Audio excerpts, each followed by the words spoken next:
Preview. Halo bro dan sis, sobat Sinetalk, apa kabarnya? Kita sekarang akan loncat beberapa abad ke belakang di zaman Napoleon Bonaparte berkuasa. Di saat itu ada seorang penulis yang sangat kontroversial hingga bikin gaduh seluruh negeri. Namanya adalah Marquis de Sade. Marquis de Sade adalah seorang bangsawan Prancis, politikus revolusioner, filsuf, dan penulis. Namun dari semua itu yang membuat namanya terkenal dan bahkan sangat kontroversial adalah karya tulisannya yang cenderung mengeksploitasi unsur kekerasan dan erotisme, yang akhirnya sangat berpengaruh sampai sekarang. Jadi kata sadis itu sendiri sebetulnya diambil dari namanya loh guys. Sadeism gitu loh. Pelakunya disebut dengan istilah sadis. Nego boleh tapi no Afgan. Film ini bercerita di masa-masa akhir karirnya yang kejadiannya berlangsung di rumah sakit jiwa terakhir yang dihuninya, yaitu Rumah Sakit Jiwa Charenton, Paris.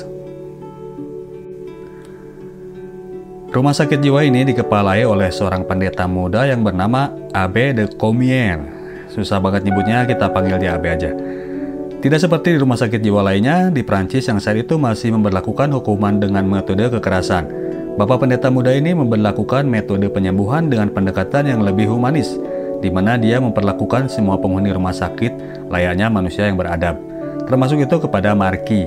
Dia tidak menghentikan instingnya untuk menulis, malah memfasilitasinya dengan segala kebutuhan asupan literaturnya, mengisi kamar tahanannya dengan buku-buku, kertas, dan pena. Dengan pendekatannya itu, ia berharap bahwa jiwa Marquis tetap bebas dan nafsu menulisnya tetap bisa tercurahkan, namun berharap juga bahwa konten tulisannya mulai menjauh dari segala hal yang berbau sadis. Abbé memfasilitasi para penghuninya dengan wadah berseni, karena ia percaya bahwa rasa seni akan membangkitkan rasa berbudaya dan beradab terhadap para pasiennya. Marquis sebetulnya sudah mengalami progres yang baik, namun dia belum 100% hijrah dari kesadisannya. Dalam masa kurungannya itu di Charenton, dia masih berhasil mempublish karyanya ke luaran sana. Itu berkat bantuan dari pegawai laundry rumah sakit jiwa itu yang bernama Madeleine, atau sering dipanggil Maddie, diperankan oleh artis favorit saya, Kate Winslet, yang memberikan manuskrip tulisan novelnya kepada seseorang lewat celah pagar RSJ tersebut. Judul novelnya yang terbaru saat itu adalah Justine, langsung laris manis di kalangan rakyat Prancis. Para pegawai laundry di rumah sakit jiwa pun membaca bareng novel ini meskipun harus sembunyi-sembunyi. Maddie yang membacakan novel itu untuk mereka semua. Maddie ini memang pada akhirnya jadi penggemar berat tulisan Marquis ini, dan itu sering dimanfaatkan oleh si Marquis yang cunihin ini untuk ngambil manfaat dari gadis yang lagi mekar-mekarnya itu. Ia sering memperlihatkan tulisan barunya kepadanya, namun dengan imbalan. Satu halaman satu kecup katanya, meskipun pada akhirnya offset juga jadi berlebihan. Novel Justine akhirnya sampai pula ke lokasi istana kekaisaran Napoleon, dan setelah mengetahui isi dari tulisan novel Justine itu, sang kaisar meminta agar Marquis segera ditembak mati. Novelnya ini memang mengandung gaya bahasa yang luhur, prosa yang sangat tinggi, sajak yang puitis, namun di lain pihak dalam novel itu, Marquis nggak segan menyebutkan nama-nama organ tubuh dan seputar selangkangan. By the way, penasehatnya menyarankan agar Marquis nggak usah dibunuh dulu, tapi diserahkan kepada seorang psikiater yang ahli dalam menangani pasien yang gila, yaitu Dr. Royer Collard. Susah juga nih. Maka berangkatlah dokter ini menuju RSJ Charenton untuk melakukan peninjauan. Dr. Collard diterima oleh Abbé dengan senang hati, dan Abbé dengan bangga mengajak bapak penilik itu tempat yang ditanganinya, dan menceritakan segala progres para pasiennya, termasuk itu Marquis, bahwa si bapak satu ini perkembangannya sangat baik. Namun Abbé kemudian merasa down dan malu ketika Dr. Collard memperlihatkan novel Marquis yang terbaru, yaitu novel Justine, yang sudah beredar di pasaran dan jadi perbincangan di Paris. Abbé yang tidak pernah kemana-mana dan tidak pernah mendengar kabar ini jadi kesal juga kalau dia udah kecolongan. Maka dari itu dia mendatangi Marquis dan memintanya agar menghentikan publisitas novelnya, karena apabila itu berlanjut, maka RSJ Charenton terancam akan ditutup. Itu ancaman yang disampaikan oleh Dr. Collard kepada Abbé, kalau dia masih nggak bisa ngurus si Marquis ini. Si Marquis ngeiyain, tapi ngelihat dari ekspresinya, kayaknya dia ini malah ngerasa ditantang sama si dokter itu. Sementara itu Dr. Collard ini meskipun usianya udah terbilang lanjut, namun ternyata dia masih hidup melajang.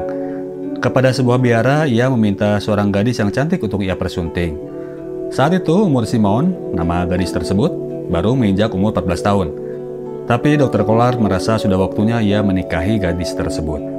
Maka mereka pun menikah dan Dr. Collard memberi burung kenarinya ini sangkar emas dengan menempatkan Simon di sebuah rumah sebesar istana. Rumah itu ia beli dalam keadaan terbengkalai dan ia menyewa seorang arsitek untuk memperbaharui rumah itu dengan dekorasi sesuai dengan keinginan istrinya. Sementara itu, kabar mengenai pernikahan pasangan beda usia yang sangat jauh ini menjadi bahan perbincangan di seantero Paris, dan akhirnya sampai juga ke Charenton dan ke telinga Marquis. Marquis saat itu sedang mempersiapkan sebuah lakon pertunjukan yang memang rutin diadakan oleh rumah sakit jiwa tersebut. Hal itu serta-merta menginspirasi Marquis yang memang senang dengan cerita-cerita yang nyeleneh. Malam pertunjukan itu berlangsung dan Dr. Collard sebagai pembina yang baru diangkat di RSJ tersebut datang dengan istrinya yang muda itu.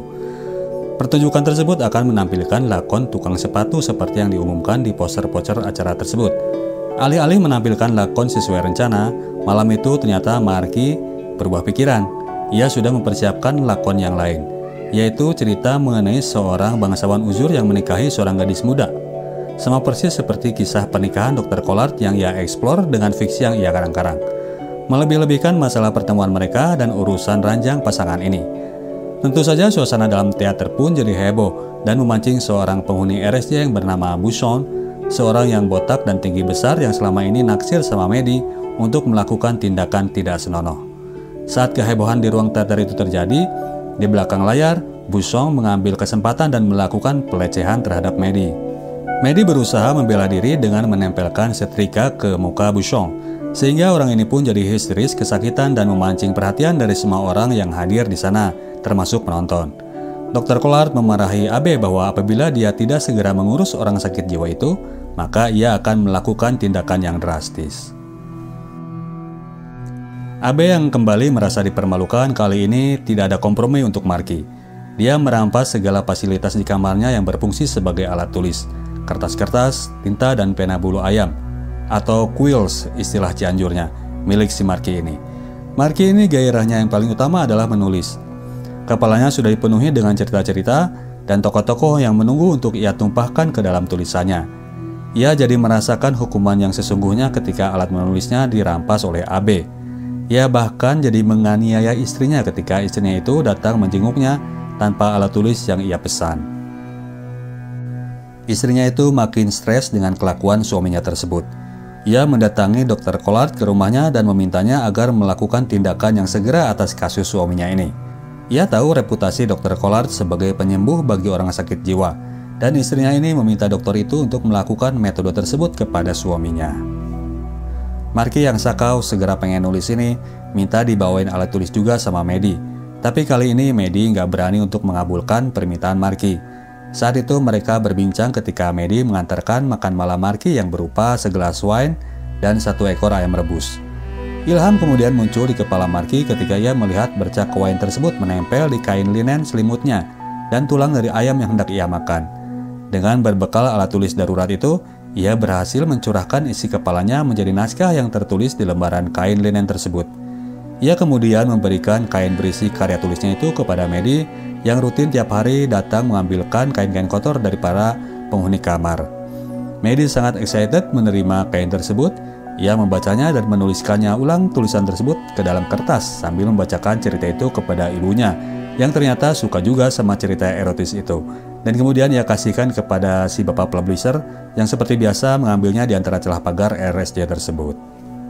Sementara itu suatu malam Dr. Collard yang meminta timbal balik dari istrinya berupa perlakuan yang hot, secara ia udah habis-habisan ngeluarin biaya untuk memanjakan dia, malah dijawab dengan respon yang diingin oleh istrinya yang masih belia itu. Simon lebih memilih membaca ketimbang harus meladeni suaminya tersebut. Tulisan baru Marquis ini meskipun berhasil dibawa keluar, namun tidak terlepas juga dari masalah. Kain linen yang bernoda wine tulisan Marquis ini dicuci oleh ibunya Medi, yang mana dia ini adalah seorang tunanetra, sehingga ibu ini gak nyadar bahwa dia udah meninggalkan bekas warna merah yang tidak luntur pada kain itu, meskipun sudah ia cuci. Medi dan ibunya akhirnya kemudian disidang oleh Dr. Collard dan Abe, dan Medi ini memang bukan tukang bohong yang jago. Ia ketahuan udah disuruh oleh Marquis, meskipun ia berusaha nggak ngaku. Oleh karena itu, kali ini Abe melakukan tindakan yang lebih drastis lagi. Ia menyita semua barang yang ada di kamar Marquis dan hanya menyisakan bajunya aja yang lagi nempel di badannya. Simon yang makin hari makin menemukan rasa ketertarikan terhadap buku-buku, hari itu datang langsung ke pasar di kota Paris dan ia menemukan satu kopi dari buku yang sangat dicarinya, yaitu novel Justine karya Marquis. Ia menyelipkan buku itu di dalam cover buku puisi yang disobeknya dan membaca buku tersebut malam-malam di samping suaminya yang ia biarkan tidur tanpa menjamahnya. Malam hari adalah malam yang sangat mengundang bagi para seniman untuk hanyut dalam ilusi dan imajinasi. Marquis tidak bisa menahan hasratnya. Ia memecahkan kaca jendela dan melukai jari-jari tangannya dengan pecahan kaca tersebut. Besok paginya ketika Maddie datang untuk mengantarkan sarapan, ia nongol dari balik celah pintu tersebut. Mukanya pusat pasi. Ia menyuruh Maddie untuk masuk ke kamarnya dan kemudian memperlihatkan tulisan barunya yang ia tulis dengan darah dari jari-jarinya di sekitar bajunya. Cara apapun ia lakukan agar ia bisa menumpahkan imajinasinya itu. Maddie sangat terkesan dengan kebrilianan aksi Marquis ini. Didorong rasa euforia, Maddie membukakan pintu kamarnya Marquis dan membiarkan ia lari-lari di sekitar lorong dan kemudian masuk ke meja makan para pasien lain sehingga akhirnya menimbulkan keonaran dan kehebohan. Marquis kemudian ditangkap oleh anak buahnya Dr. Collard dan kemudian diamankan. Semua pakaiannya kini dilucuti dan dia dikurung dalam keadaan telanjang. Sementara itu, Maddie yang kelihatan sudah membukakan pintu kamar Marquis oleh seorang pegawai laundry lain, dihukum dengan hukuman pecutan di punggungnya.